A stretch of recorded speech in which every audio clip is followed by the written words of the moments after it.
do something more with these videos. I agree. I mean, we've got the bonnets, we've got the snacks, I've got consumption. That is unfortunate. Yeah. It's too strong.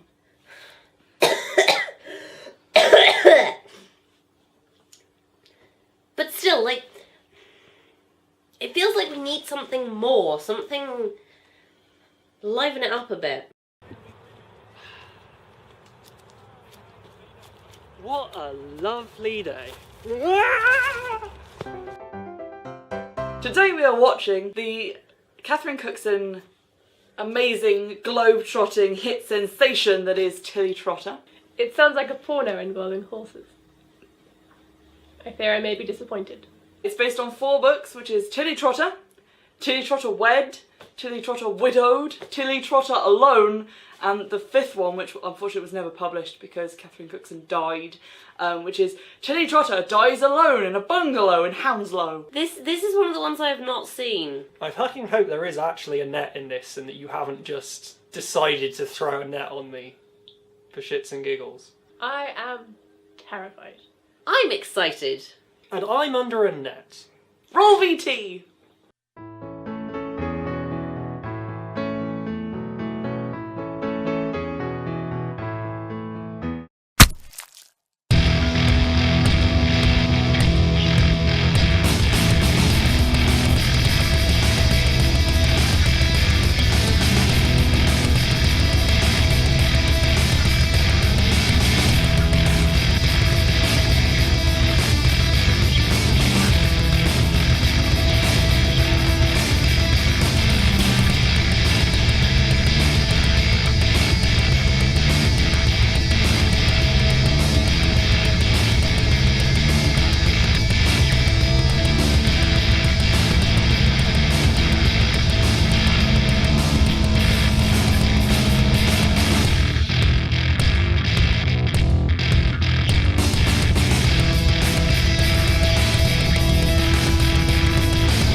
What's the meaning of all this noise? Well, I'm angry because up to a certain point this was a fucking awesome superhero origin story. Or possibly vigilante slash supervillain origin story. But I was really rooting for Tilly to go, no, fuck it, you burned down my house and my grandmother, now I'm gonna really become a witch. Or just pick up her axe and start killing.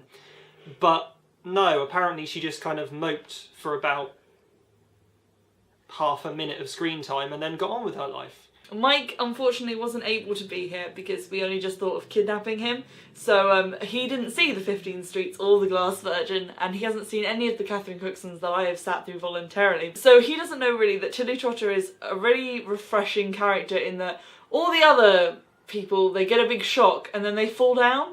They're like fainting goats in bonnets, and then they like continue falling down and fainting and being sad for about 25 years, and there isn't even a montage, it just happens on screen. Oh, you've been seeing your prayers, Tilly Trotter, because I've been seeing mine.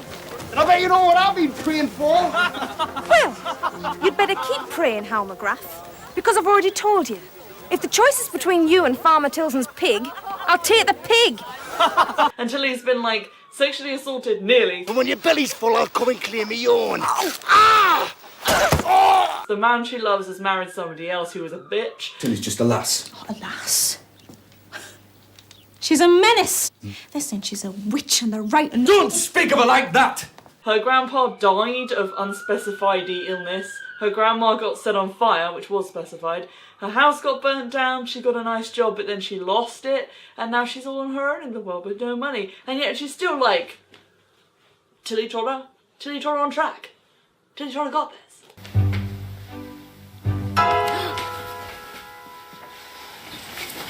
Don't you ever do that to me again. Because whatever you do to me, I'm going to give you twice as much back. I thing with Catherine Cookson is if someone were to have a marathon of Catherine Cookson films, so like the whole day, 24 hours, if you fell asleep for 6 hours and woke up watching a different film, it wouldn't matter. Because every like protagonist female is very brunette, very nice small features, very naive looking, very trusting, gets into a lot of shit. Men are bastards. Tilly Trotter probably wasn't a witch at the beginning of the film. Why would Simon Bentwood ruin his wedding night for her, eh? What spell did she cast on him? I've never seen him so quiet. Do you think she had them under a spell? How else can you explain it? If everyone sits there muttering about her every time she goes to market, then, you know, and also burns her grandmother, that would probably cause someone to start flinging curses around, I'm just saying.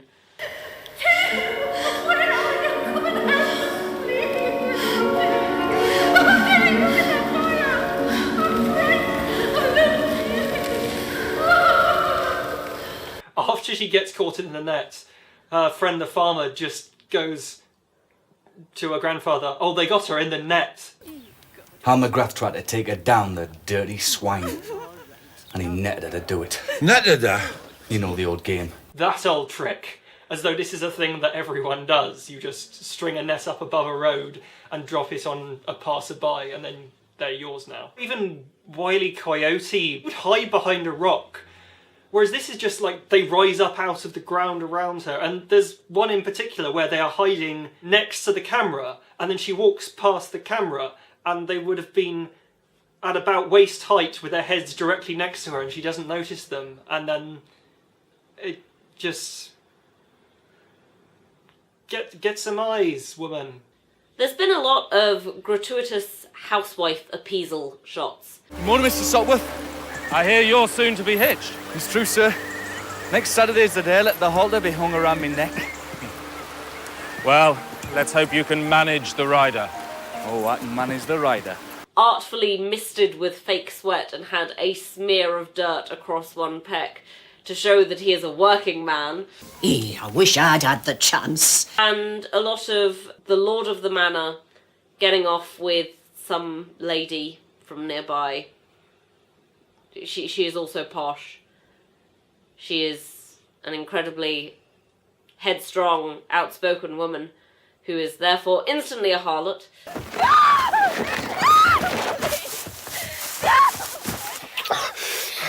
I don't like the sound of it. It was probably some yokel making his lady love squeal with delight. No. Oh, come on. All of the love interests are kind of dodgy. It's okay that the Lord of the Manor had an affair because everybody else is continuing to have lots of affairs. It has raised some very interesting conversations about gender roles, though, gender equality, and the role of sex and sexuality within relationships, which is, I know, a lot more meaningful than we normally go with discussions of Catherine Cookson books. There's a line between harassment and assault, and one is fine, apparently, and the other one isn't. I think it involves any kind of hardware, then it's assault. Yeah, if it involves a net, a bag, or the town's stocks, then it's bad.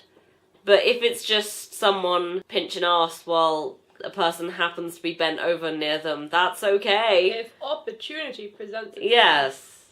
It's very strange. Almost no one in this is nice or sympathetic. And you're expected to find them sympathetic because they're nice to Tilly, but that's only relevant because she's the heroine. There are some nice people in it, like the tutor. And your name is? Trotter. Tilly Trotter, sir. Tilly Trotter, Trotter, Tilly Trotter. Now, don't be silly, Matthew. It's a nice name. A name we can associate with alliteration. The Drew family seem nice, but their only appearances are all about concern about the protagonist. Like, they're not given any agency or life of their own. They seem like they probably would be nice, but they're going out of their way to be incredibly nice and helpful to the heroine. This is Tilly Trotter. We've asked her for tea. Oh, how are you, lass? That's if you can get in, like. Tilly's working up with a big house, ma. Oh, yeah? Do you like working up there, Pet? Yes, I do. Sunday, we're always together. It's the one time of the week I've got all my troubles around me in one go. Fanny, are them griddle cakes ready yet? She's been scoffing them, Ma. No, I haven't, Elsa. I haven't, Ma. This lot must look like a menagerie to you. The nice characters have no impact on the plot whatsoever, and everything is determined by people just doing bad shit and trying to cover it up.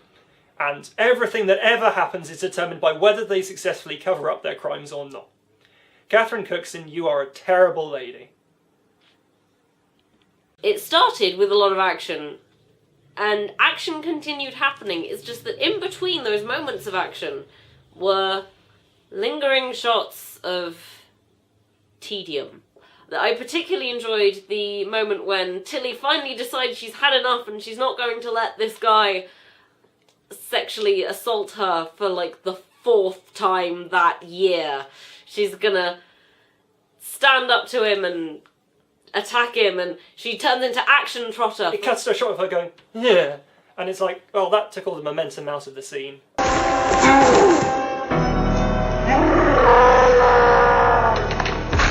And I did also like the wonderful scene where all of the nasty housekeeper people who don't like Tilly for no real reason, they claim she's a witch, they claim she's a whore, but they've got no it's not like she's done anything to them or against them or in any way impeded their continued existence. She becomes the sort of nurse, governess, leader person, housekeeper, and they say, oh, either she goes or we go. There's a wonderful face on one of the background actors that I've never seen quite so well conveyed the sensation of realising that your wonderful plan was not as well thought out as you thought it was. We've served you well for over 10 years. Yes. Yes, you have. But you haven't served me as well as you've served yourself, have you? In fact, you've all served yourselves well, haven't you? How much have you made, Mrs. Lucas? And you, Cook, I understand, had a special book for your racket.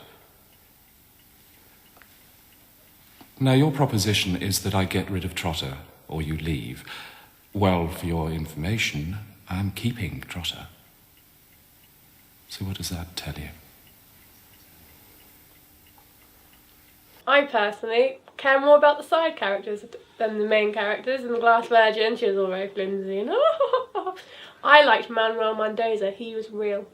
And then in this film, I liked the guy's name, I can't remember, but he was nice. And then he lost a leg and it was very sad. But I liked him more than I liked the main character. The guy who keeps attacking her and the farmer she's in love with for no real reason. I mean, he's alright, but he's just kind of there. No matter how much I change, my feelings for you will always be the same.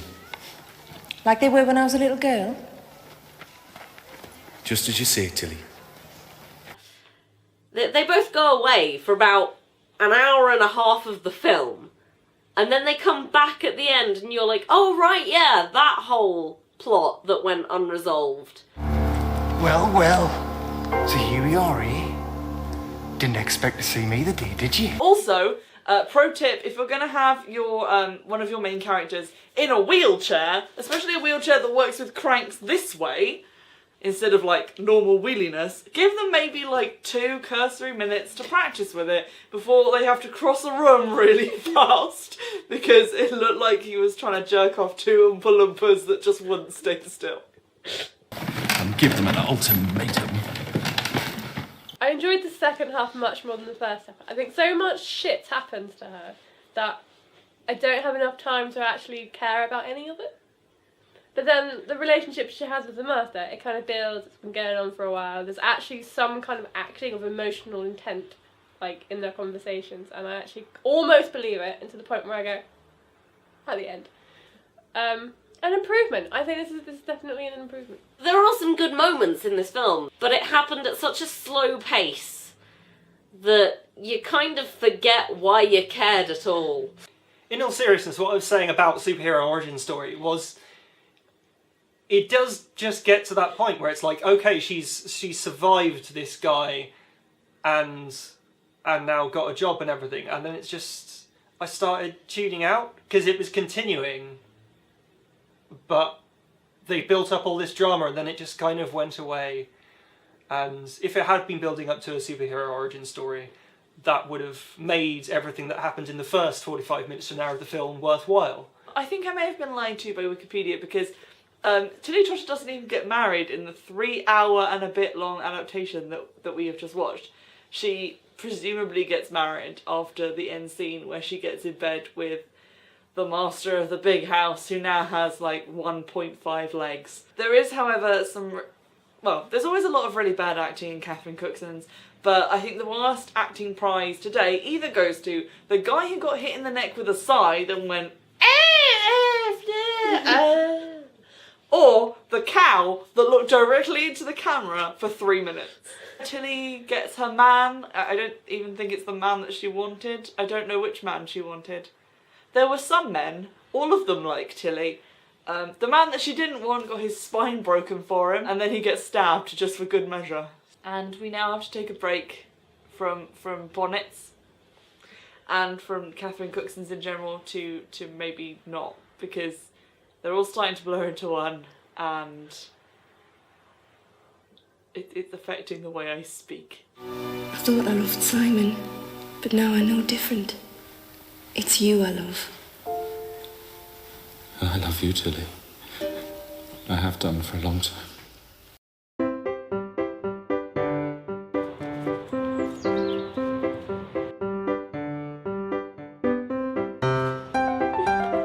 That didn't work. What a lovely...